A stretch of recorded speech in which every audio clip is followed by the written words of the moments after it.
Okay, we're here with Captain Joe Escontrias. He was one of the ladder captains assigned on a structure fire in a vacant home off of Wildermuth and Clark. Joe, why don't you start off by telling us what your assignment was and what you did on this call? So as I approached on Apache Boulevard from westbound going east, we were given the assignment to vertically ventilate once we were arriving on scene. As I pulled up, I had my engineer Lance Carlson go through a vacant lot so that we could try to approach it.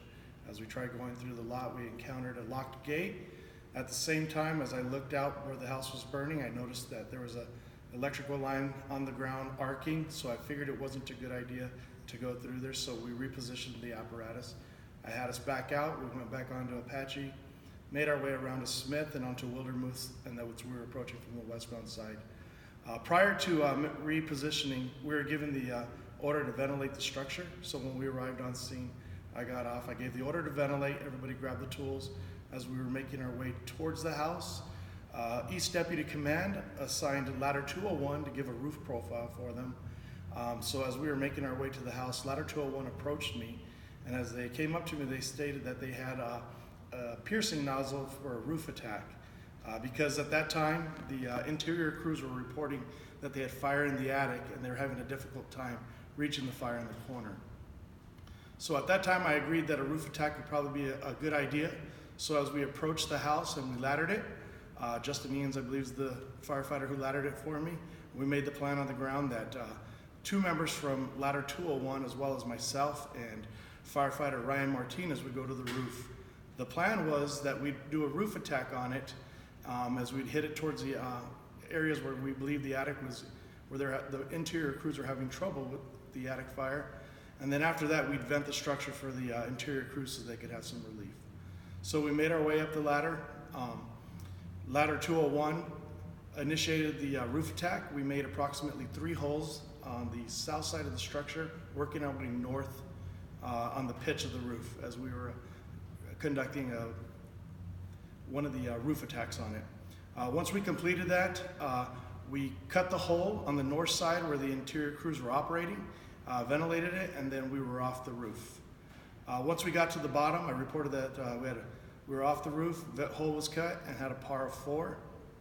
At that time, I noticed that there was a fire on the exterior portion, and it seemed that the interior crews were having a difficult time because the fire actually was on the outside of the T100 batting that the house was covered with. So between the 2 ladder crews, we ripped the siding off the house, we attacked the exterior fire, and then we put it out what we believed would be put out the hot spot on there, and then we raided for reassignment. East Deputy Command had us stand by and protect the vegetation that was on fire due to the arcing power lines. So we stayed from a safe position and we waited for reassignment.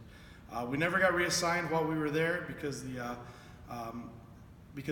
electric company was taking some time before we got there, and by that time the fire had gone out itself. So that was what our assignments were in that fire.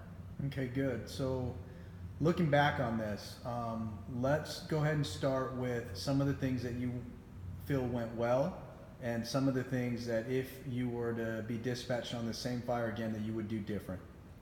So I feel like some of the things that went well was when Ladder 201 came up to me and we were talking, we coordinated a plan fairly quickly, just in the time that it took us to walk from the driveway down to the side of the house on the south side. We made that plan that would coordinate with the roof attack as well as ventilation fairly quickly, and the way that the flames were lapping, we felt like the time was of the essence, so we went up and had a plan quickly and we initiated our plan. I think because we were working with 2 different ladder crews in 2 different cities, the coordination between the 2 individual crews worked really well. But on the other hand, some of the things that I probably would have done different as I came up, we made that plan. One thing I didn't do was I didn't communicate to command what our initial plan was going to be, and the fact that we were going to split our crews and go up there as a 4-man crew between 2 different ladder companies. Also, when I was on, when I got off, I believe that radio traffic wise, it probably would have been good to even let them know that we had initiated the roof attack, and then once we got down. So those are probably some of the things, lessons wise, that I probably would have done different. I really believe that as the ladder crew from 201 came up to me, and because East Deputy Command's a Mesa battalion, I felt like not the need, or actually I probably let my guard down or assumed that they would know what we were doing because it's a tactic that's used often in Mesa. I probably should have never assumed it. I probably should have radioed it. I probably would have done something different had it been a Tempe battalion or even, let's say, a Scottsdale battalion who came in.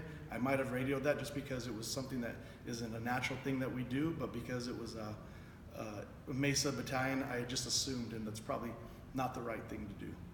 So because there was a lack of communication with what type of operation that you were going to perform, and accountability as far as who was on the roof, how many members from what company, do you believe that the interior operations matched the operations that were happening on the roof?